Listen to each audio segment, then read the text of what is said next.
Welcome back and happy Tuesday. This week I have yet another incredible guest. I have had the pleasure of being a colleague of this powerhouse woman in Cameron Peake, who is the partner at Financial Venture Studio. Outside of working together, we have a lot of similar connections and friends. So Cameron, so happy to finally have you on Tech Tuesday. I'm so excited to be here. Thanks for having me. Absolutely. Well, okay, clearly I said we were colleagues, so got to talk a little bit about where you came from. You were both at BVAA and you were a CEO of one of the offshoots, which is Aslo. Now you're in venture capital. What happened, girl? How did we get here? Yeah, well, I'm new to the VC world. Started in January, and then as you know, I've been on the operating side before then. So, co-founder, CEO of Aslo, digital bank for small businesses. As you mentioned, that was born out of BBVA's incubator. We have a lot of fun stories from that period in life.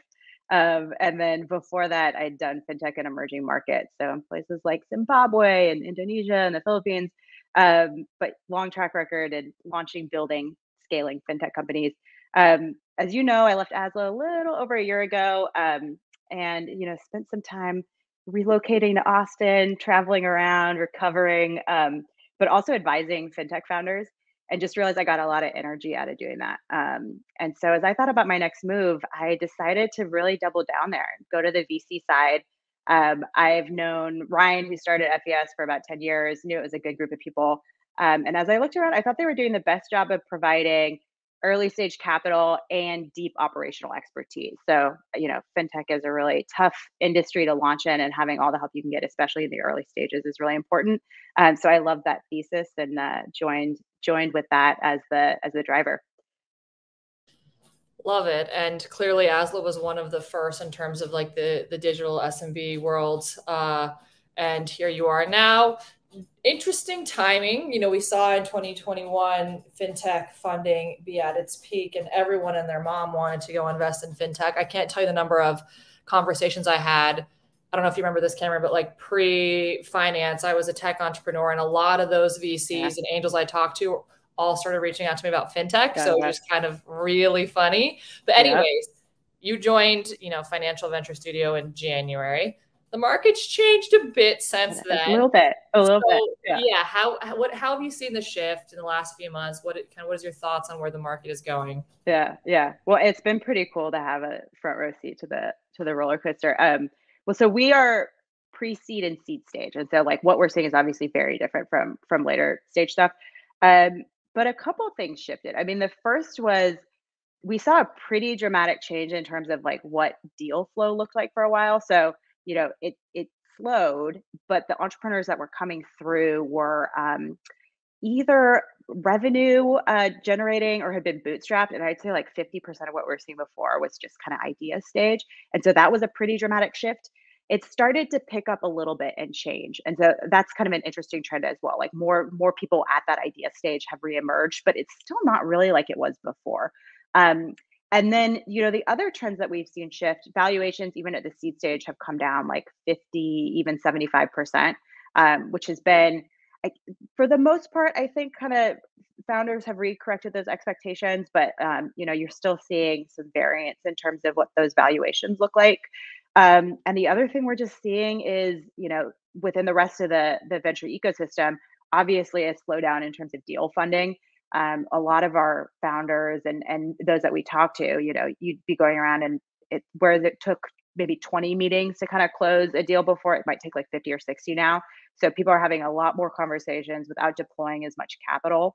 And then we're also just seeing a lot more seed extension rounds being raised. So again, whereas previously you'd go out and raise the A, the metrics to reach kind of an A stage deal have shifted. And so folks are raising extension rounds to kind of give them more time to get there. But more generally, I think with all of the, pretty unfortunate tech layoffs we're seeing, I am expecting, and we saw this at Aslo, a pretty massive increase in new startups and new businesses.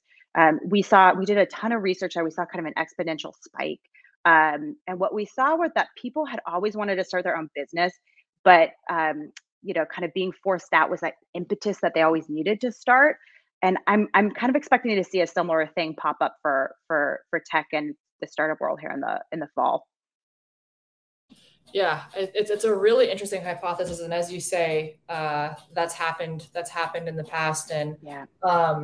My boss, the president of Money 2020, always talks about like don't let a good crisis go to waste, and it just kind of like it gives you that opportunity to sit back, reevaluate, and think about priorities. And like you said, sometimes it's let's just take that chance, and Yeah. let's see where he goes from here, which Yeah. is awesome. Yeah. So obviously, you're getting a ton of startups that are coming your way. What are you most excited about if we kind of look at not overly future, but let's say less like next 6 months? What are you getting excited about? What are you seeing that's going to be big? Yeah. I mean, for me, I get excited about a lot of seemingly boring things on the surface because I like love to like reach under the hood and figure out how to rewire stuff. And we're just seeing like more really old, still seeing more, and I'm getting excited about like just what were old school industries being comfortable with digitizing now.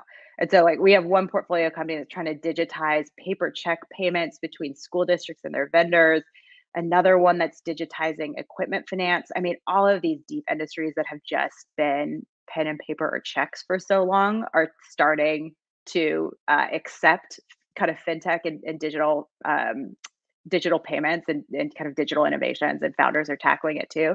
So I think that's an exciting one that I'm continuing to kind of dig into. And just the other one more generally that I think, especially if like funding constricts, that I'm personally passionate about is just continuing to support underrepresented founders. As a woman in a CEO seat in fintech, we know the dire stats around how many of us there are. I got a lot of support from folks that weren't traditional entrepreneurs to like help me on my leadership journey and help grow the company. And so the more that I can do that with other founders, it's a personal passion of mine. And so just being able to help more, again, kind of non-traditional underrepresented founders come out and launch and grow, I'm personally passionate about that. That's awesome. And it is true. You are a powerhouse now, but even back in the earlier days of incubation before you had the fancy titles, you were still a powerhouse back then. And I love that story because it's like it takes a village to get to those peaks. And it's your last name. I played words there, but like it does take a lot to do that, Yeah, And so yeah, for it's sure. exciting that you get to be on the other side where you can now do this at scale too. Yeah, and I know you've done a lot of mentorship too, and I'm sure people have learned a ton from just you being in that role. And I think the more that we can do to give back, it's really powerful. 100%. Well, thank you so much, my dear. Appreciate your insights. I know the ecosystem can use and learn a lot from you. So you can find Cameron's full Q&A below, more about FVS there as well, how you can get involved if you're interested in pitching, whatever else. You'll see the details below. Until next week, see you later.